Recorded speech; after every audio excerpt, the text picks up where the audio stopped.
Well, hello and welcome all you wonderful people out there in YouTube land to the Texas Special YouTube channel.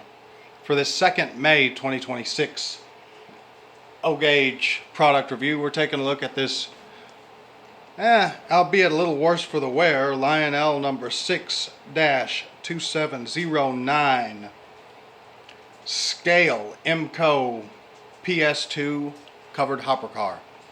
Now, this is not mine, this is on loan. I have a couple of these on the railroad already, a DT&I variant and a Rock Island Railroad variant, and they are cool little cars. Now, this is from the 2007 catalog. I meant to grab that info earlier, but that was a screw up on my part, but oh well. So, these cars are really cool. They are actually made by Lionel from the original tooling that Weaver model trains Weaver models used to use before they went out of business for their PS2 cars. Now, it's my understanding that Lionel has changed up a few things. Obviously, the Weavers did not have rotating bearing caps. They had different couplers. But by and large, this is the same car as an older Weaver model. These cars are a plastic in construction type car. The only metal on these cars is the trucks, wheels, couplers, and a lot of the freestanding separately applied details for purposes of durability and longevity are also made from metal wire. So, first thing, the paint and decal and lettering on these cars, or this car, is very nicely done. There is a few nicks and scuffs in the paint. However, I'm thinking that's more from improper storage than actual, at the factory application. All of the lettering and weight and capacity information on this car, to my knowledge, is correct. As I said, it has rotating bearing caps, has sprung trucks. These cars are good for at least 031, probably could run around on 027. Wouldn't really look right doing it, but I'm fairly confident they could. You have, as I said, all these freestanding separately applied details, all the grab irons that you see here, the walkway, the grab irons on the walkway, the air lines and air brake apparatus, which we'll take a look at here momentarily. That's all separately applied, and that's all metal wire to give for more durability and forgiveness of regular handling, as far as taking it in and out of the box, putting it on and off the track, all that fun stuff. You got separately applied stirrup steps on each corner of the car. You have very nice detailing even on the underside of the car, and you have these lift rings here.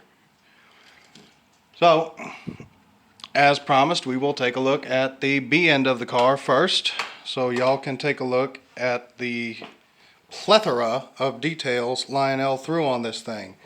So you see, you have an air line right here, runs up to a little air valve here. That's an old holdover from a bygone era, before common use of handheld radios. You have the emergency and service reservoir here. You have air lines running from the emergency and service reservoir to the air piston and the brake valve. You have an actual separately applied chain attached to the separately applied handbrake wheel, a little brakeman's perch.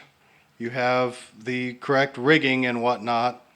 You have the plate style operating magnetic knuckle couplers, which we will take a look at here momentarily. So, and the A end of this car is nowhere near as detailed as the B end of the car, simply because this is the end of the car that's got all the brake apparatus. The other end of the car is just, it's plain. There's not anything going on there. So if you strip away, in your imagination, you strip away the handbrake wheel and all the brake apparatus and all this other stuff, you have a pretty good idea of what the A end of the car looks like. Looking on the underside of this thing, you see some nice detailing for the unloading the bay doors on the underside of the individual bays. You see the little vibrator holder here on the side of each bay in the correct spot. The little rails for the vibrators are a little oversized, but it's still very nicely done. You can see some superficial rust on some of the axles and the wheels, which again is indicative of this car not being stored properly. I'm not going to get into that.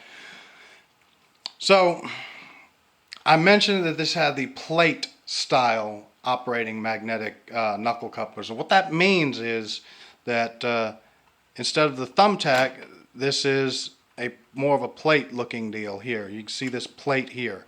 So you position this plate here, this hinged plate, over the electromagnet of a Lionel magnetic uncoupling track section or similar product.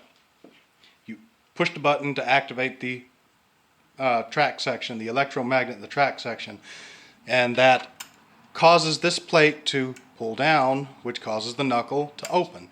If you do not have a Lionel magnetic uncoupling track section or similar product, this little recessed tab here on the side of the coupler shank, push it in,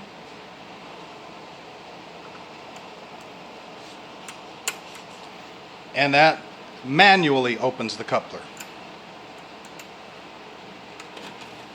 Now I mentioned these things had rotating bearing caps, and you can kind of sort of see it there. If you look very carefully, you can see them rotating. On the roof of this car, you have 8 individual hatches. Now the cool thing about these cars, if you did not know, is that the hatches actually open.